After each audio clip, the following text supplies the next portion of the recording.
지난 5월이었죠. 5월에 예레미야 말씀 39장까지 말씀을 살펴보았고요. 이제 12월이 들어와서 12월 첫날부터 예레미야 40장 말씀이 다시 시작되어서 아마도 올해가 가기까지 해서 52장 전체가 아마 마무리가 될 것 같습니다. 그 전까지의 내용을 간단하게 요약을 하자면 이제 40년간 예레미야 선지자가 하나님의 말씀을 강력하게 선포했습니다. 듣지 않으니까 죽음의 위협 속에서도 울면서 주의 복음을 계속해서 선포했습니다. 그 내용의 핵심 세 가지를 보자면 첫 번째는 우상과 불순종에 대해서 돌이켜라, 회개하라 라는 이야기였고요. 두 번째는 바벨론 심판을 피할 수 없다, 포로로 끌려가야 한다, 징계를 받아야 된다라는 그런 이야기였고, 세 번째는 심판 이후에 회복 그리고 새 언약을 약속하시는 내용이 주된 말씀이었습니다. 그러니까 이 세 가지를 예레미야가 40년 동안 계속해서 선포하게 된 거죠. 그래서 이것을 세 단어로 요약하면 저를 따라해 봅니다. 회개, 심판, 회복. 다시요. 회개, 심판, 회복. 이거에 대한 아주 중요한 메시지가 선포되었습니다. 그래서 39장까지에서 보면 예루살렘 성이 바벨론에 의해서 완전히 함락이 되고, 그리고 불타고, 그리고 다 빼앗기는 참혹한 현실을 보게 됩니다. 그리고 유다의 20대 왕이죠, 마지막 왕 시드기야가 두 눈이 뽑혀서 3차 포로로 이제 끌려가게 되고, 그러니까 뭐 무정부 상태가 된 거고 이제 아무것도 없는 그런 상황이 된 거죠. 그 여기까지가 이제 39장의 이야기고요. 그리고 난 후에 40장부터 폐허가 된 그 유다 땅에 새로운 인물이 등장하게 되는데, 오늘 우리가 이제 알아야 될, 좀 마음에 품고 말씀을 들어야 될 세 명의 인물이 나옵니다. 바벨론 느부갓네살 왕이 이스라엘 땅에 그다랴라는 총독을 세웁니다. 그냥 뭐 세상 말로 하면 바지 사장 같은 거죠. 그다랴라는 총독을 세우고, 그 다음에 요단 동편의 암몬의 사주를 받은, 그러니까 지금 나라가 막 엉망이니까 막 여러 나라에서 막 직접되지 않겠어요? 우리 편 먹으면 너희 잘 될 수 있어 막 하면서 그런 암몬의 사주를 받은 시드기야 왕가 출신의 이스마엘이라는 등장하는 사람이 그다랴를 암살합니다. 그리고 암살 계획을 미리 알고 있었던 사람이 있었어요. 요하난이라는 이스라엘 장군이 있었는데요. 이 세 명이 이제 그 뒤로부터 계속해서 중요한 인물로 등장을 합니다. 그래서 남유다가 망하고 난 후에 세 명의 인물이 중요한데, 총독 그다랴, 그다음에 왕족 이스마엘, 그다음에 장군 요하난. 자, 그다랴라는 사람은 나라를 이끌어갈 좋은 기회가 있었거든요. 총독으로 세워졌지만 그래도 하나님을 아는 사람이고 신앙이 있는 사람이에요. 할아버지, 사독이잖아요. 할아버지, 아버지 다 믿음의 가문이에요. 3대째든 4대째든 아니죠. 이스라엘 백성은 계속해서 하나님을 믿으며 섬겨온 사람들인데, 근데 이 그다랴라는 사람은 무방비 상태예요. 기도도 했다는 얘기가 없어요. 하나님 말씀 붙잡지도 않았어요. 계획이 없어요. 그러고 있다가 이스마엘에게 죽임을 당합니다. 그리고 이스마엘이 백성들을 끌고 암몬으로 망명하려고 하는 그 찰나에 요하난이라는 장군이 뒤를 추격해서 붙잡는 바람에 이스마엘과 8명만 암몬으로 망명하게 되고, 그러니까 이제 나라의 리더십이 이제 엉망이 된 거죠. 엉망이 된 거예요. 그러니까 총독 그다랴는 방심하다가 죽고, 왕족 이스마엘은 쿠데타 일으켰다가 실패하고 망명하고, 그 다음에 장군 요하난이 남았는데 이제 어쩌다가 유다를 이끌게 된 거예요. 자, 그렇다면 여러분, 이 요하난이 하나님의 말씀에 순종하면서 우상 숭배와 불순종에 대해서 회개 운동을 좀 일으키고, 선배들이 어떻게 했는지 알 거 아니에요. 막 회개 운동도 일으키고, 시드기야가 실패했으니까 나는 좀 반대 정신으로 시드기야처럼 하면 안 되고 다른 방법으로 나는 좀 나라를 좀 일으키려는 그런 마음이, 그런 기회가 몇 번 있었어요. 그다랴에게도 있었던 거고, 이스마엘에게도 있었던 거고, 요하난에게도 하나님이 기회를 지금 주고 있는 거거든요. 믿으십니까? 네, 기회를 그렇게 주신단 말이죠. 그런데 결과적으로 이 요하난이 하나님이 주신 그 기회를 다 놓치고 맙니다. 자, 그러면 이걸 반대로, 우리는 반대로 우리는 하나님이 주시는 기회를 주실 때 그 기회를 어떻게 붙잡아야 될 것인가? 그것을 한번 생각해 보길 원합니다. 첫 번째는 뭐냐면요, 기회가 왔을 때 같이 오는 게 뭐냐면 두려움이 같이 온다는 거죠. 그래서 첫 번째, 두려움에서 벗어나야 합니다. 자, 우리 1절 말씀 같이 한번 읽어봅니다. 다 같이 시작. 이에 모든 군대의 지휘관과 가랴의 아들 요나단과 호세아의 아들 여호사나가 백성의 낮은 자로부터 높은 자까지 다 나와. 자, 여러분 보세요. 지금 요나단과 그다음에 뭐 뒤에 있는 중요한 인물들 나오고 모든 백성이 누구에게 다 나왔냐면, 야, 이거 우리가 안 되는구나, 예레미야가 그렇게 외쳤던 게 그대로 이루어졌구나 하면서 예레미야에게 찾아옵니다.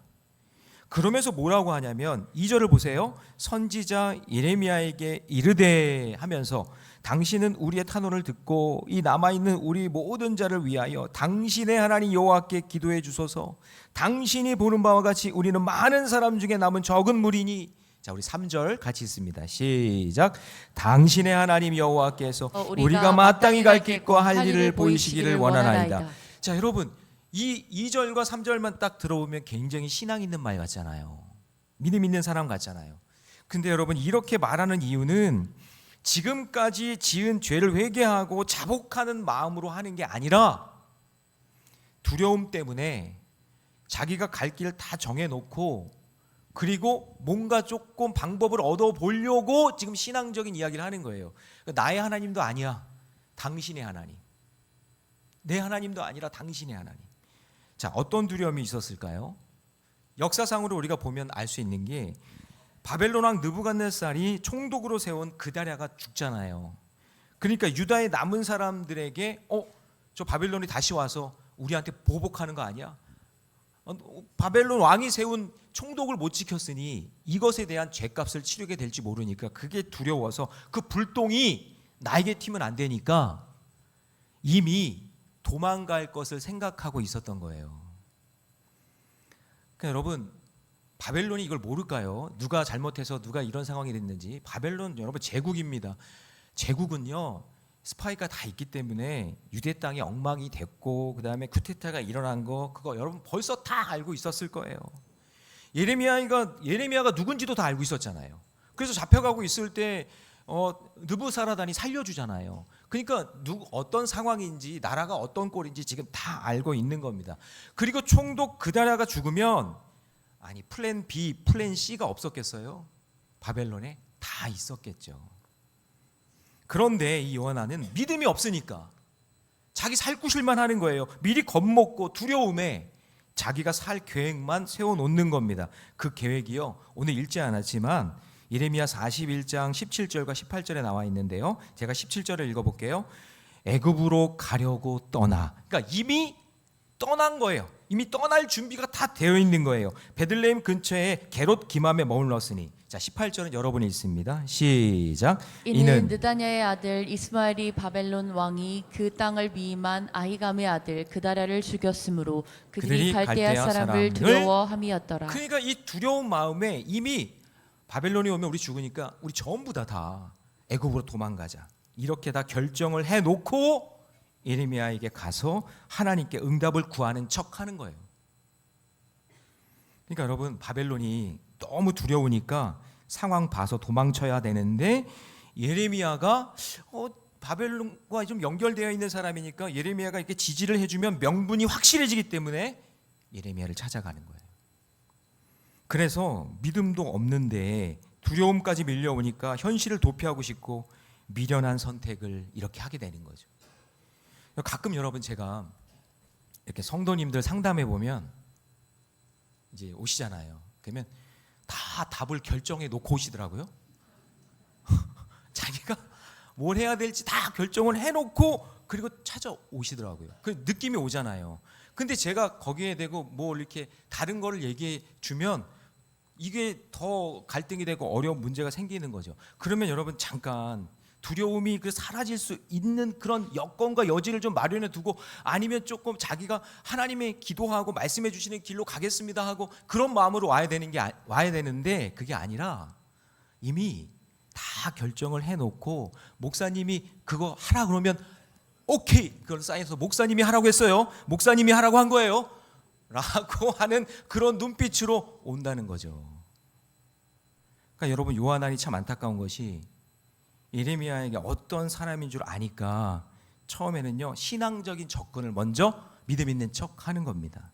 그래서 2절과 3절을 다시 보시면 당신의 하나님 여호와께서 굉장히 믿음 있는 척 보이는 거지만 사실은 믿음이 없는 겁니다. 그런데 이미 정답을 다 해놓고 애굽으로 도망갈 준비를 다 해놓고 마치 여러분 이런 거예요. 무당 찾아가서 점치듯이 찾아온 거예요. 여러분, 신약을 보시면 예수님께 찾아온 로마 백부장이 있잖아요. 이 백부장이 자기 하인을 고쳐달라고 예수님께 매달립니다.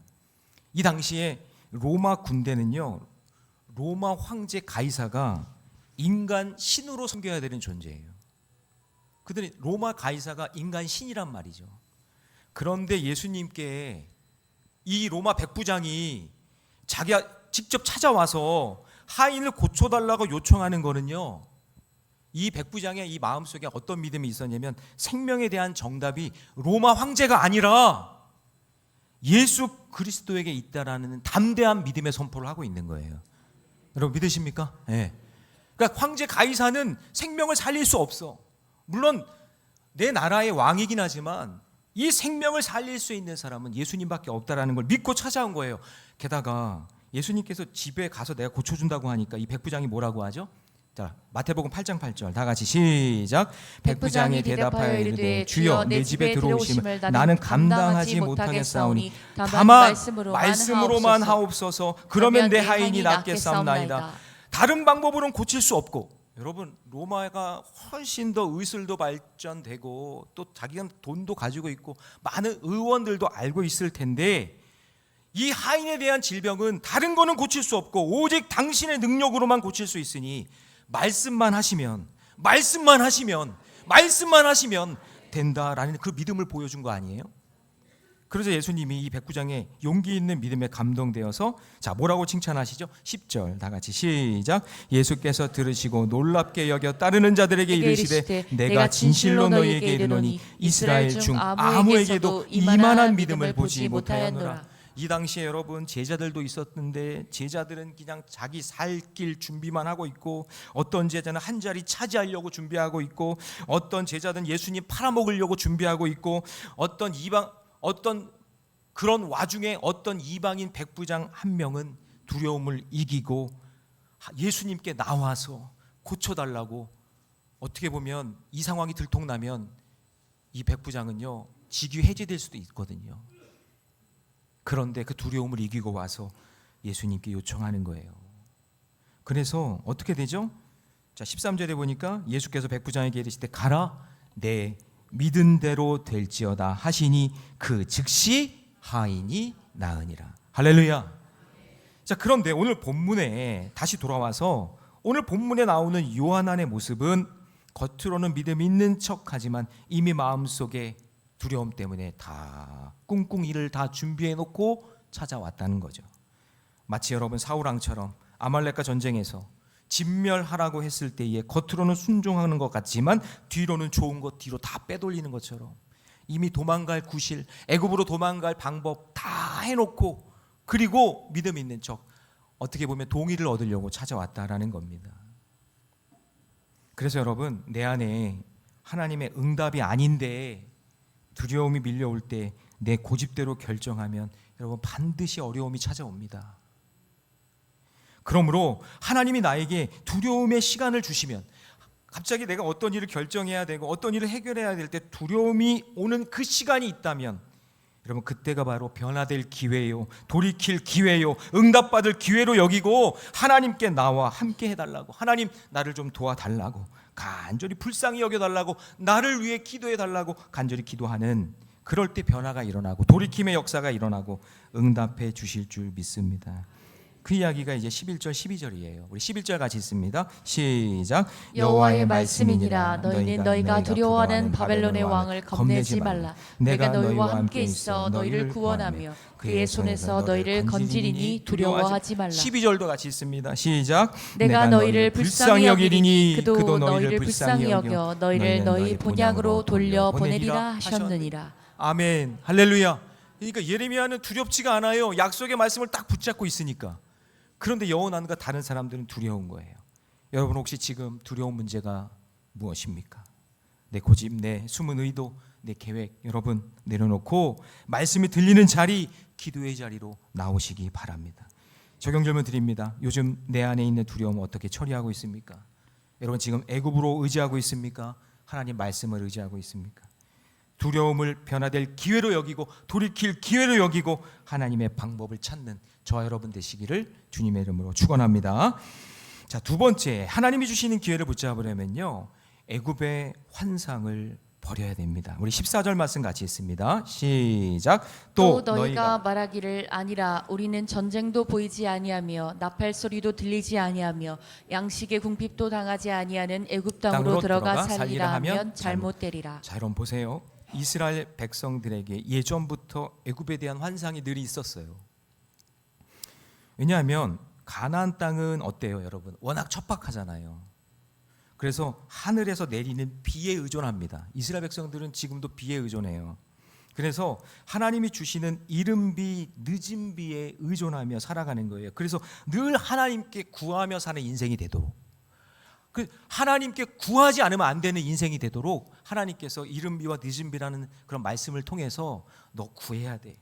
구해야 내가 이른 비도 주고 구해야 내가 늦은 비도 주는 거야. 그러니까 그 이스라엘 백성이 그 가나안 땅은 척박해서 하나님을 의존하지 않으면 살 수 없는 땅입니다. 그런데 애굽 땅은요 그렇지 않아요. 하늘에서 내리는 비가 아니라 나일 강이라는 게 있어요. 삼각주라고 여러분 아시죠? 거기는요 기근이 거의 없습니다. 그러니까 14절을 보면 또 너희가 말하기를 아니라 우리는 전쟁도 보이지 아니하며 나팔 소리도 들리지 아니하고 뭐의 궁핍도 없대요? 양식의 궁핍 당하지 않는 그 애굽 땅, 눈에 보이는 그 애굽 땅으로 들어가 살 거다. 지금 그 얘기하고 있는 거거든요. 그러니까 여러분 아브라함 때도 가뭄 나면 어디로 가요? 애굽으로 가잖아요. 야곱 때도 가뭄이 오니까 어때요? 애굽으로 가는 거예요. 그러니까 애굽은 풍요의 땅이요 강대국이고 안전하다고 생각하는 거예요. 애굽으로 가면 된다라는 그런 마음으로 이미 그냥 정답을 내려놓은 거예요. 지금 요한은 마찬가지예요. 애굽을 당장 눈에 보이는 해결책으로 보는 겁니다. 애굽이 풍요롭고 안정적인 나라로 보이고 두렵고 불안할 때 선택하기 딱 좋은 거예요. 거기 가면 딱 좋다고 여기는 거예요. 그래서 하나님 말씀이 없으면요 눈에 보이는 애굽이 기회라고 생각하는 거예요. 그런데 여러분 착시 현상을 여러분 아시죠? 그림 같은 게 있잖아요. 한쪽으로 가면 낭떠러지가 나오고 한쪽으로 가면 막혀 있고. 그런데 어디론가는 가야 되니까 속아서 가다가 떨어지거나 부딪히는 거죠. 사람의 눈은 때때로 여러분 진짜를 제대로 보지 못합니다. 보이는 것만 믿을 때 여러분 우리는 속기가 쉬워요. 영적으로도 마찬가지입니다. 하나님의 말씀이 들리지 않는 순간 눈에 보이는 것들이 뭐처럼 보일까요? 기회처럼 보이는 거예요. 길처럼 보여요. 예레미야 시대의 유다 백성들이 그랬어요. 바벨론이 두렵고 애굽은 안전해 보여요. 그래서 그들은 하나님이 무엇이라고 말씀하시는지 보다 애굽만 눈에 보이는 거예요. 선악과만 눈에 보이는 거예요. 지금 당장 좋은 거. 그들에게 애굽은 먹을 것이 많고 군사력이 강해 보이고 살기 좋아 보이는 곳이니까요. 자, 하지만 하나님은 17절에서 이렇게 말씀하십니다. 다 같이 시작. 무릇 애굽으로 들어가서 거기에 머물러 살기로 고집하는 모든 사람은 이와 같이 되리니 곧 칼과 기근과 전염병에 죽을 것인지 내가 그들에게 내리는 재난을 벗어나서 남을 자가 없으리라. 자, 눈에 보이는 안정은 진짜 안정이 아니라 말씀 없는 선택은 결국 실패한다. 그 얘기 하시는 거죠. 그러니까 여러분 말씀을 떠난 선택은 잠시 편안해 보여도 결국 그것이 나를 삼킵니다. 하나님의 말씀이 안 들리는 상황인데 여러분 자꾸 그 자리에서 벗어나려고 유혹이 오면은 그러면 여러분 그 자리를 지금 있는 그 자리를 여러분 잘 지키세요.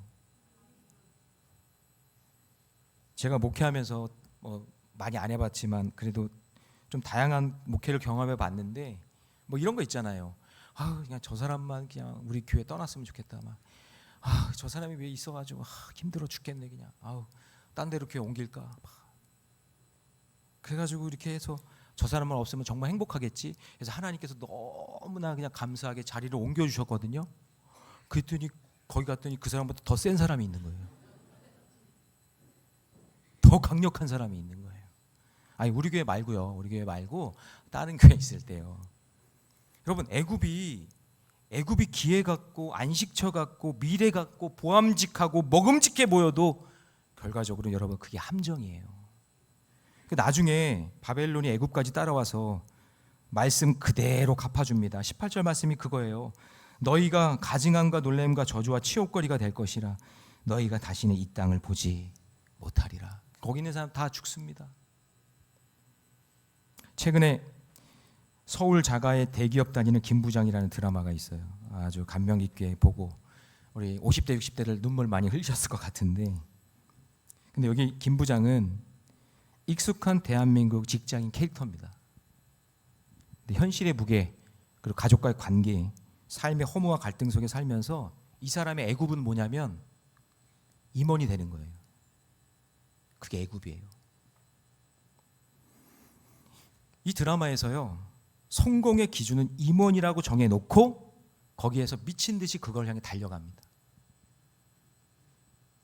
그런데 임원이 되기 위한 열정과 열심도 보여서 그래 인생 사는 게 이런 거구나 이런 생각도 들지만 그 열정과 열심만큼 그게 안에는 모함도 충만하고 음모도 충만하고 공허함과 거기에 피로가 늘 있는 거예요. 그러니까 보세요. 대기업 다니고 연봉도 많이 받고 서울의 자가 아파트에 있지만 그것에 감사하거나 만족하지 못하고 계속 애굽을 쫓아갑니다. 계속 임원이 되기 위해서 미친 듯이 거기를 달려가는 거예요. 뭔가 뒤처지면 안 되니까 뭔가 하여튼 방법을 다 동원해가지고 하는 거예요. 그러니 마음속에 평안이 없고 반복되는 좌절로 인해서 몸에 안 좋은 신호가 오는 거예요. 저는 마지막 장면에 참 인상 깊었는데 이 주인공이 잠깐 잠들었다가 깨어나는 그런 장면이 마지막 장면이에요. 그 장면에서 제가 느낀 게 뭐냐면 애굽이라는 꿈꾸던 일장 축몽에서 깨어나 자기 자신을 보는 거죠. 여러분 예수님 우리에게 이렇게 말씀하십니다. 같이 한번 읽어볼까요? 시작. 사람이 만일 온 천하를 얻고도 자기 목숨을 잃으면 무엇이 유익하리요. 애굽에 가서 임원이 돼서 더 부유하고 돈 많이 벌고 연봉도 높게 받으면 그러면 더 행복하고 더 좋고 더 유익한 인생의 길을 걸을 수 있느냐?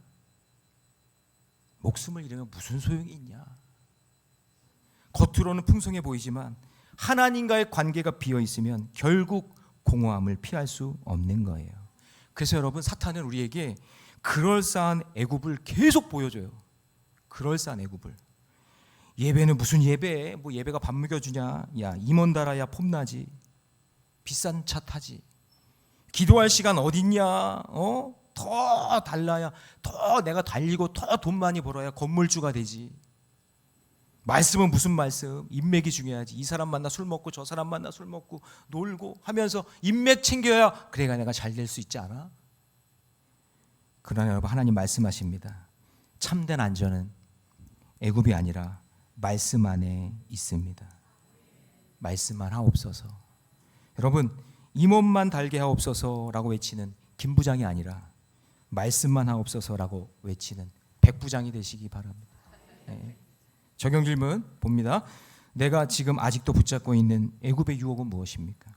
아주 풍요롭고 편안하지만 말씀이 없다면 그것은 애굽일 확률이 높습니다. 그러나 지금 불편하고 힘들지만 말씀이 들리는 지금 그 자리에 있다면 그러면 그 자리가 내가 있어야 될 자리라는 것을 잊지 마시기 바랍니다.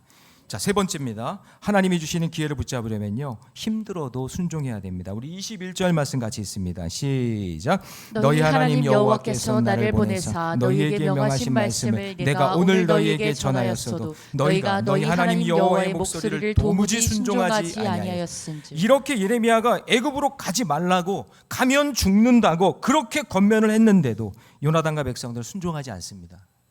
아니 이렇게 불순종할 거면은 뭐 예레미야에게 물어보지도 말고 그냥 가면 되는데, 애굽으로 간다고 받아준다는 보장도 없는데 아무런 대책 없이 무작정 우기는 겁니다.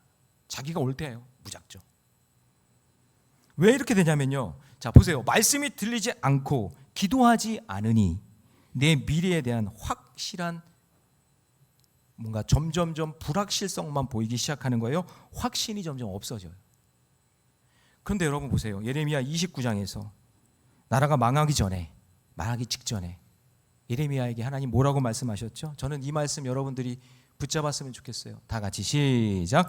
여호와의 말씀이니라. 너희를 향한 나의 생각을 내가 아나니 평안이요 재앙이 아니라 너희에게 미래와 희망을 주는 것이니라. 할렐루야. 저는 제 미래, 그리고 제 자녀들에 대한 미래, 우리 교회에 대한 미래가 이렇게 될 줄로 믿습니다. 저는 이 말씀 붙잡고 저는 이 말씀대로 살려고 합니다. 하나님 주신 말씀이니까.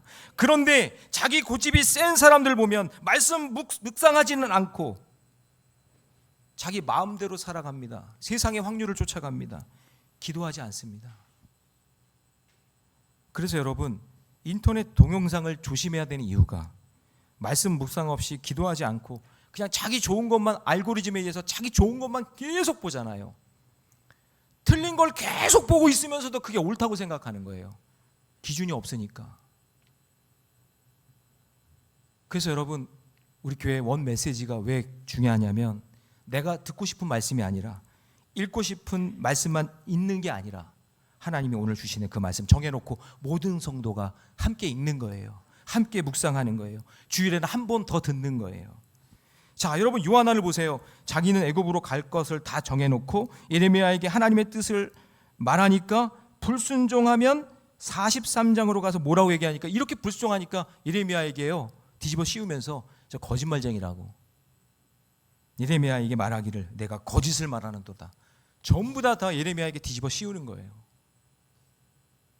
자기들이 물어봐 놓고 원하는 답이 아니니까 예레미야를 거짓말로 모함합니다. 그리고 나중에는요, 예레미야가 제자 바룩을 그 제자 바룩이 있잖아요, 서기관, 막 욕을 하면서 저 예레미야가 바룩의 바벨론의 첩자였던 바룩의 말에 놀아나서 우리를 이렇게 속이고 있다라고 막 하면서 다른 사람을 모함하게 만들어요. 갈등 일으키게 만드는 거죠. 그러니까 여러분 보세요. 마귀가 하는 일이 대부분 이런 공격입니다.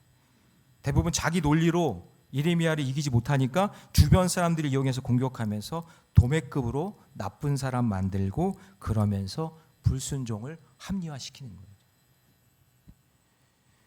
자, 하나님은 오늘 본문이죠. 자, 10절에서 이렇게 말씀하셨어요. 같이 읽습니다. 시작. 너희가 이 땅에 눌러 앉아 산다면 내가 너희를 세우고 헐지 아니하며 너희를 심고 뽑지 아니하리니 이는 내가 너희에게 내린 재난에 대하여 뜻을 돌이킴이라. 자, 하나님은 분명히 말씀하고 계십니다. 하나님 말씀에 순종하여 지금 있어야 될 자리를 지켜라. 예, 이 말씀 여러분 거부하고 애굽으로 내려갔고 결국에는 그곳에서 전쟁과 기근을 만나게 됩니다. 여러분, 말씀을 따르는 길은 때로는 불편해 보이지만 그것이 가장 안전한 길임을 믿으시기 바랍니다.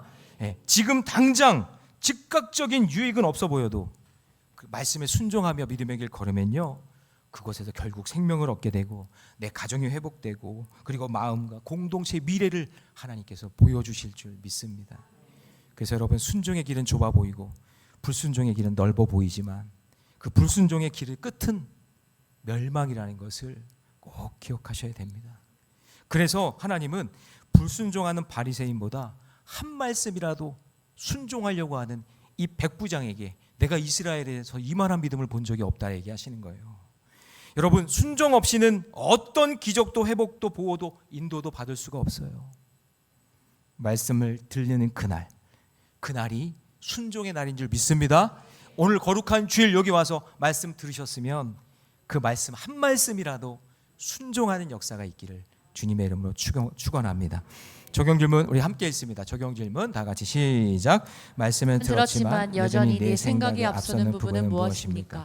말씀보다 감정과 상황을 더 의지하고 있지는 않습니까? 예, 오늘 주신 말씀 내 생각 내려놓고 하나님의 말씀으로 순종하며 나아갈 때 하나님께서 여러분들을 복된 자리로 인도해 주실 줄 믿습니다. 자, 이제 말씀을 정리합니다. 이번 주에 눈 많이 왔잖아요. 눈을 많이 와서 제가 어떻게 밤에 온 거라서 그 마침 그게 이제 퇴근할 때 눈이 이렇게 온 거예요. 그러면 퇴근하고 오면은 몰랐을 텐데 퇴근할 때 눈이 오니까 엄청 쌓이더라고요. 그래서 그 쌓인 눈을 이제 치우는데 문을 열고 치우는데 참새인지 참새보다 조금 더 큰 새인데 그 새가 갑자기 쑥 들어온 거예요. 교회로 들어온 거예요. 그래가지고 이거 어떻게 해결해 할까 해서 막 쫓아 올라갔는데 막 쫓아 올라갔어요. 저도 같이. 근데 얘가 2층으로 가더니 3층으로 가더니 그래서 5층까지 온 거예요. 여러분 5층에 실만한 물가가 있죠? 그걸 어떻게 알았는지 얘가 거기서 쉬려고 그 5층까지 딱 온 거예요. 그래서 이제 제가 이 마음에 아니 여기서 죽으면 안 되잖아요. 그래서 제가 이 새를 살려주려고 계속 푸드덕푸드덕하고 여기 부딪히고 저기 부딪히니까 문도 다 열어놓고 창문도 다 열어놓고 제 나름대로 이렇게 잘 이렇게 나가게 해드리려고 이렇게 하고 있는데 얘가 제 마음을 몰라요. 제 마음을 몰라요. 여기 꽝 저기 꽝 막 부딪히고 막 너무나 안타까운 거예요. 그게 제 마음이 아픈 거예요. 그게. 근데 제가 그 마음을 아픈 걸 보면서 제 느낀 게 저 모습이 제 모습 같은 거예요. 하나님이 바벨론이 살 길이라고 바벨론에 끌려가야 다시 회복이 있다라고 분명히 말씀하셨는데 우리는 그 길을 믿지 않고 애굽으로 자꾸 가는 거예요. 애굽. 여기 부딪히고 저기 부딪히고. 여러분 하나님이 우리에게 살아갈 길 지혜의 생명 주시기 위해서 이 땅에 오신 거잖아요. 여러분 이 땅에 우리가 여러분 믿음으로 기대하며 하나님께서 주신 놀라운 기회는 예수님이 이 땅에 오셔서 구원받은 하나님의 백성이 된 줄로 믿습니다. 그것처럼 놀라운 기회가 없어요. 다른 건 다 놓쳐도 되지만 예수님 만난 그 기회, 내가 그 기회를 붙잡았으니 구원받은 하나님 백성 된 거잖아요. 얼마나 감사해요. 얼마나 기회예요. 그런데 우리는 그걸 놓치고 계속 내가 가고 싶은 대로 내가 하고 싶은 대로 그렇게 막 살아간 거예요. 그래서 여기 부딪히고 저기 부딪히고 그래서 계속 부딪히고 있는 거예요. 그래서 다 열어놓고 계속 그것만 볼 수 없어서 눈 치우고 다시 올라왔더니 없었어요. 그래서 날아갔나 하고요. 있는데 또 부뚜덕 소리가 나서 왔더니 교회 꼭대기에 올라가 있는 거예요. 근데 거기에서 죽어 있더라고요. 여러분 우리 인생이 그래요. 내가 어떻게 살아보겠다고 내가 어떻게 해보겠다고 몸부림쳐도 되지 않는 인생인데 그걸 깨닫지 못하고 여전히 여러분 애굽만 바라보고 있다면 여러분 그 자리에서 돌이키셔야 됩니다. 사랑하는 성도 여러분, 하나님은 오늘도 우리가 살아갈 기회의 문을 열어주고 계세요. 근거 없는 두려움에서 벗어나시고 헛된 애굽의 환상에서 벗어나고 힘들어도 하나님 말씀에 순종하면서 하나님이 주시는 기회를 붙잡고 믿음의 길 걸어가시기 바랍니다. 주님을 의지하고 믿음의 길 건네고 그게 우리가 가야 할 길임을 깨닫고 한 걸음 한 걸음 믿음의 길 걸어가시는 저와 여러분 되시기를 주님의 이름으로 축원합니다.